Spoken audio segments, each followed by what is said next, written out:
তোমার অপরাধ যদি আকাশের চূড়ায় গিয়ে পৌঁছে যায়, আমি আশাবাদী এত বড় অপরাধী আমাদের মধ্যে কেউ নাই। আকাশের চূড়ায় গিয়ে অপরাধ যদি তোমার পৌঁছে যায়, দেখেন কত বড় অপরাধীকে বলতেছে আল্লাহ, সুম্মাস্তাগফারতানি, একবার তুমি কায় মনোবাক্যে বলছো, বলেন আস্তাগফিরুল্লাহ, শুধু তুমি এটা বলছো, আর তোমার মনে মনে নিয়ত ভবিষ্যতে আর করবা না, অনুতপ্ত তুমি। আল্লাহ বলেন গফারতু লাকা ওয়ালা উবালি, এই আকাশের চূড়া পরিমাণ অপরাধ আমি আল্লাহ মাফ করার জন্য কারো পরোয়া করি না। মাফ করে দে। হ্যাঁ, আল্লাহ আপনি তার আকাশ পরিমাণ গুনাহ মাফ করলেন, আল্লাহ তোর কি, আমি পরোয়া করি না, চুপ, তওবা করছে। বান্দা ইস্তেগফার করছে একবার করার মতো, আমি আল্লাহ মাফ করে দিছি তার।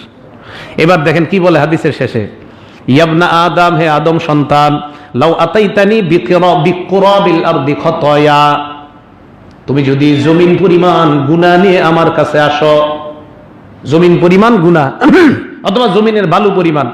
এই হাদিসে অনেকে বলেন এই পুরা পৃথিবীটা ভরলে আপনার গুনাহ দ্বারা যে পরিমাণ গুনাহ হবে, এই পরিমাণ গুনাহ নিয়ে যদি আমার কাছে আসো, সুম্মা লাকিতানি, এরপর আমার কাছে তুমি এমন অবস্থায় সাক্ষাৎ করো, লা তুশরিকু বি শাইআ, শিরিক করো নাই।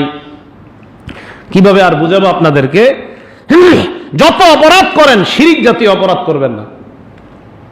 আল্লাহ বলেন তুমি দুনিয়া পরিমাণ গুনাহ নিয়ে আমার কাছে আসো, কিন্তু আমার সাথে তুমি শিরিক করো নাই, লা আতাইতুকা বিকুরাবিহা মাগফিরাতা, আমি আল্লাহ দুনিয়া পরিমাণ ক্ষমা নিয়ে তোমার কাছে উপস্থিত হয়ে যাই, দুনিয়া পরিমাণ ক্ষমা। তাহলে বলেন আমরা তওবা করলে আমাদেরকে মাফ করবেন কে?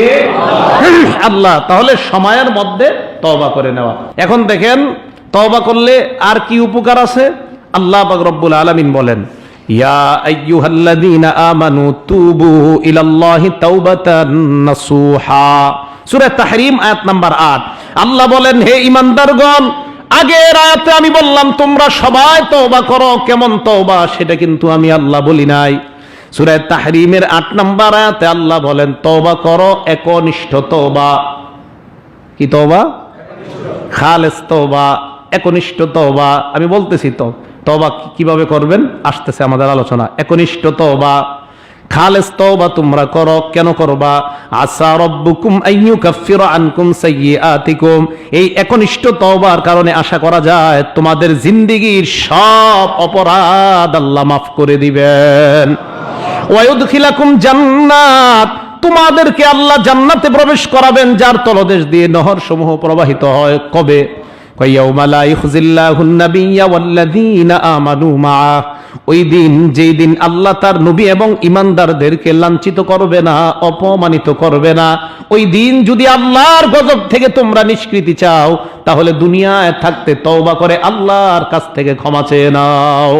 ওই দিন যদি তোমরা চাও, যেদিন আল্লাহ নবীকে লাঞ্ছিত করবে না, ঈমানদারদেরকে লাঞ্ছিত করবে না, তুমি কেমন ঈমানদার হওয়া দরকার? আল্লাহ বলেন নূরুহুম ইয়াসআ বাইনা আইদিহিম ওয়া বিআইমানিহিম, অপরাধ যদি দুনিয়া থেকে তুমি ক্ষমা করে কিয়ামতের ময়দানে যাও, ওই দিন নূর মানে আলো তোমার সামনে থাকবে, তোমার পিছনে থাকবে। এই আয়াতটা নিয়ে আমি একটু ভাবছি যে নূর সামনে পিছে মানে কি? নূরুহুম ইয়াসআ বাইনা আইদিহিম, আপনি জান্নাতের দিকে যাবেন, একটা নূরের প্যাকেটের ভিতরে আপনি থাকবেন, নূরের প্যাকেট। এই নূর সবাই দেখবে আপনি একটা আলোর ঝলকানির মধ্যে আছেন, আর ওটার ভিতরে আপনি, আল্লাহ আপনাকে এই নূরের প্যাকেটে প্যাকেট করে, আর সবাই দেখবে বাহির থেকে আপনাকে ওইভাবে আল্লাহ জান্নাতে নিয়ে যাচ্ছেন। একটু কল্পনা করেন দৃশ্যটা কত চমৎকার হবে, সামনে পিছনে নূর দ্বারা বেষ্টন করা। আল্লাহ বলেন ওরকম যদি চাও তওবা করে দুনিয়া থেকেই ক্ষমা চেয়ে নাও আল্লাহর কাছে। আবার বলেন আস্তাগফিরুল্লাহ। তাহলে আমরা আবার সবাই আল্লাহর কাছে তওবা করলাম। তা আল্লাহ বললেন তোমরা সবাই তওবা করো। কি তওবা? একনিষ্ঠ তওবা।